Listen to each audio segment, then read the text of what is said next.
Hello friends. तो हम DT का नेक्स्ट रिवीजन लेक्चर स्टार्ट करते हैं। आज के रिवीजन लेक्चर में हम रेट केसेस के अंदर असेसमेंट कैसे होता है वो रीड करने वाले हैं। जैसे मैंने आपको बताया था कि सर्च होते ही उसमें डिमांड नोटिस इशू नहीं हो सकता है, क्योंकि यहाँ पर जो असेसिंग ऑफिसर है उसको असेसमेंट करके टैक्स लाइबिलिटी का पता लगाना होता है। अब ये जो असेसमेंट कंप्लीट होता है वो होता है सेक्शन 153A के अंदर, और आज हम वही रीड करेंगे। बहुत ही इंटरेस्टिंग सेक्शन है एंड बहुत आसान है, आराम से इसको रीड करेंगे। ठीक है, सबसे पहले ये क्या बोलता है कि जो 153A का असेसमेंट है वो कौन करेगा। तो रेट के केसेस बहुत बड़े केसेस होते हैं, इसलिए जॉइंट कमिश्नर लेवल का जो असेसिंग ऑफिसर होगा वही इसका असेसमेंट करेगा। ठीक है, लेकिन उसके प्रायर परमिशन से उससे लोअर लेवल का बंदा भी यहाँ पे असेसमेंट कर सकता है। मतलब जैसे अगर प्रायर परमिट कर दे तो उससे लोअर लेवल का जो असेसिंग ऑफिसर है वो भी असेसमेंट यहाँ पे कंप्लीट कर सकता है।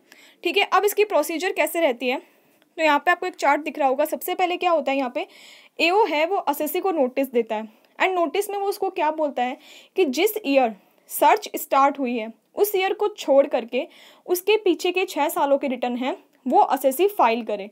ठीक है, तो जिस ईयर सर्च स्टार्ट हुई है उससे उसको छोड़ के पीछे के जो 6 साल के रिटर्न हैं वो असेसी को फाइल करने पड़ेंगे। ठीक है, अब यहाँ पर कुछ कंडीशन में आपको यहाँ पे एक चार्ट दिख रहा है। कुछ कंडीशन में जो 6 ईयर है उससे पीछे के 4 ईयर्स के रिटर्न भी यहाँ पर असेसिंग ऑफिसर फाइल करने को बोल सकता है, लेकिन इन 4 ईयर्स के रिटर्न कब फाइल करने को बोलेगा इसके लिए कुछ कंडीशंस हैं। ठीक है, सबसे पहले कंडीशन क्या है, AO has in his position the books of accounts document and evidence which reveal that income presented in form of immovable property, share, security, loan, advance, deposit in bank, which has escaped assessment amounts to or in likely to be amount 50 lakh or more in the relevant year or aggregate in the relevant year, and income has escaped assessment and search is initiated on और after 1/4/2017। तो basically ये क्या बोल रहा है कि एओ के position में ऐसी कोई बुक्स ऑफ अकाउंट्स डॉक्यूमेंट्स है या फिर ऐसा कोई एविडेंस है जिससे वो उसको लगता है कि जो पीछे के 4 साल है इसमें इनकम एस्केपिंग हुई है। और एस्केपिंग किस फॉर्म में हुई है, तो ये बोलता है immovable property, share, security, loan, advance, deposit in bank के फॉर्म में हुई है।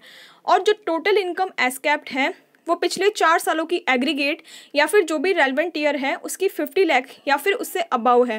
एंड सर्च है वो 1/4/2017 के बाद में इनिशिएट हुई है। ठीक है, ये सारी कंडीशन अगर सेटिस्फाइड होती है तो यहाँ पर जो एओ है वो असेसी को पिछले 4 साल के रिटर्न फाइल करने को बोल सकता है।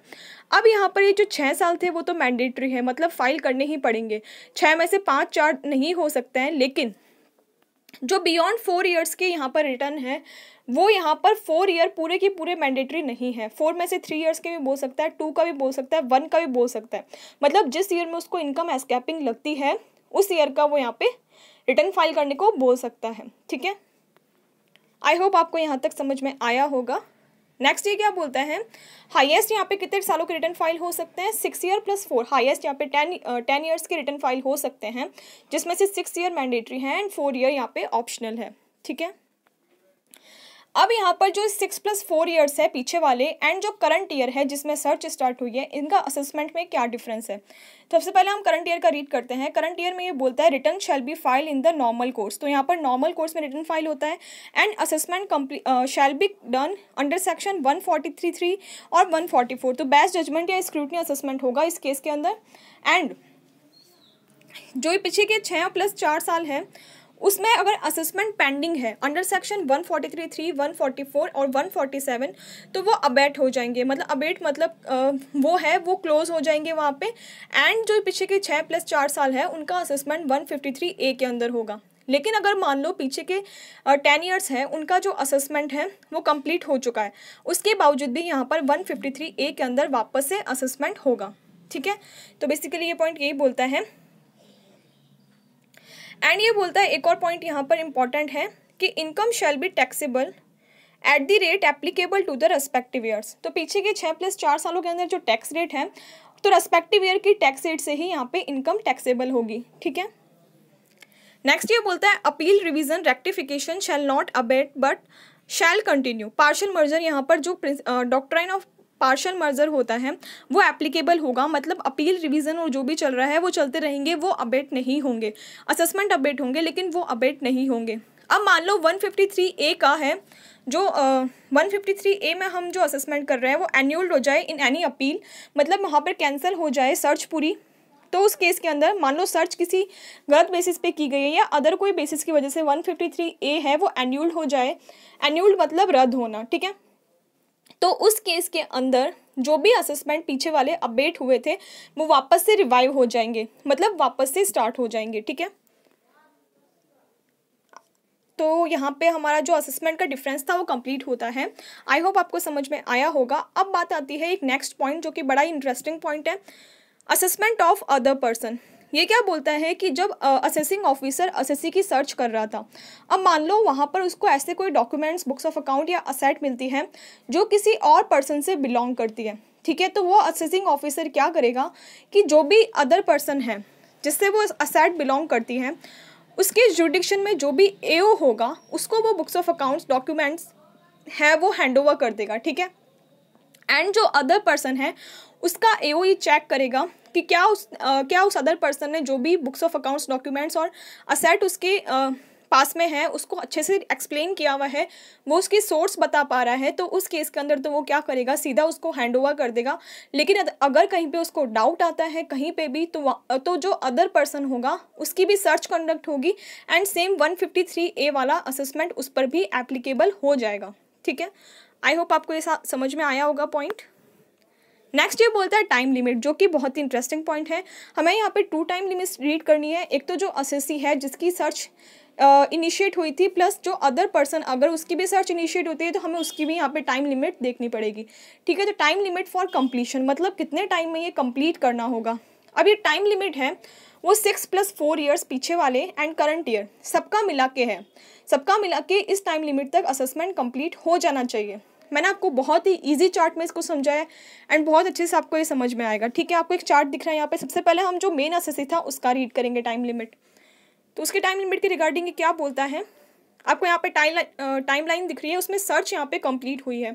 तो जिस ईयर सर्च कंप्लीट हुई है उस ईयर के एंड से 21 मंथ के अंदर 153A का असेसमेंट कंप्लीट करना होगा, ठीक है। लेकिन अगर सर्च कंप्लीट हुई थी फाइनेंशियल ईयर 18-19 में, तो यहाँ पे 18 मंथ्स के अंदर 153A का असेसमेंट कंप्लीट करना होगा।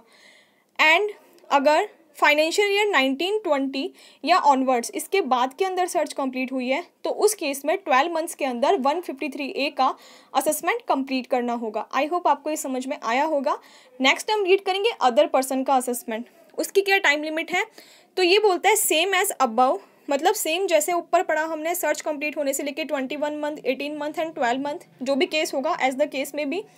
और यहाँ पे हमें एक और टाइम से इसको कंपेयर करना पड़ेगा और फिर जो इन दोनों में से लेटर होगा वो टाइम लिमिट हम लेंगे, ठीक है। तो और के बाद वाला पोर्शन हम रीड करते हैं। क्या बोलता है basically 9 months from the end of the year in which the accounts asset handed over to the assessing officer having jurisdiction over the other person। तो ये क्या बोलता है कि जो भी टाइम लिमिट हमने ऊपर पढ़ी उसको हम किससे कंपेयर करेंगे, 9 months from the end of the year, जिस ईयर के अंदर बुक्स ऑफ अकाउंट्स और जो असेट है वो हैंडओवर की थी असेसिंग ऑफिसर को। कौन से वाले असेसिंग ऑफिसर, जो अदर पर्सन के जुरिडिक्शन का असेसिंग ऑफिसर है उसको जब हैंडओवर की थी वहाँ से उस ईयर के एंडिंग से हमें 9 मंथ्स देखने हैं, ठीक है। लेकिन अगर सर्च कंप्लीट हुई थी फाइनेंशियल ईयर 18-19 या ऑनवर्ड्स तो उस केस में यहाँ पे हमें 12 मंथ देखने हैं, मतलब 12 month from the end of the year in which the account books handed over to the assessing officer having jurisdiction over other person, ठीक है। तो हमें क्या करना है, अबाउट टाइम लिमिट जो मेन असेसी की देखी थी प्लस ये जो 9 मंथ 12 मंथ है इन दोनों को कंपेयर करना है और इन दोनों में से जो भी लेटर होगा वो हम यहाँ पे टाइम लिमिट कंसीडर करेंगे असेसमेंट कंप्लीशन की, ठीक है। एंड नेक्स्ट पॉइंट आता है if case transfer to the TPO। अगर ट्रांसफर प्राइजिंग ऑफिसर को कोई भी केस ट्रांसफ़र होता है तो उस केस में हमने पहले भी रीड किया है ये कि 1 ईयर से टाइम लिमिट बढ़ जाती है असेसमेंट कंप्लीशन की, ठीक है। तो 21 मंथ है तो 1 ईयर से बढ़ जाएगी, 18 मंथ है, 12 मंथ है, कुछ भी केस है यहाँ पे वो भी टाइम लिमिट होगी कंप्लीशन की वो 1 ईयर से इंक्रीज़ हो जाएगी, ठीक है। तो इसके साथ ही हमारा सर्च एंड सीजर का जो पोर्शन है वो कंप्लीट होता है। आई होप आपको समझ में आया होगा। अगर आपको मेरे लेक्चर्स अच्छे लगते हैं तो आप इसको ज़रूर शेयर कीजिए दूसरों के साथ एंड मुझे कमेंट करके ज़रूर बताना आपको कैसा लगा। तो मिलते हैं नेक्स्ट रिवीजन लेक्चर में। Thank you.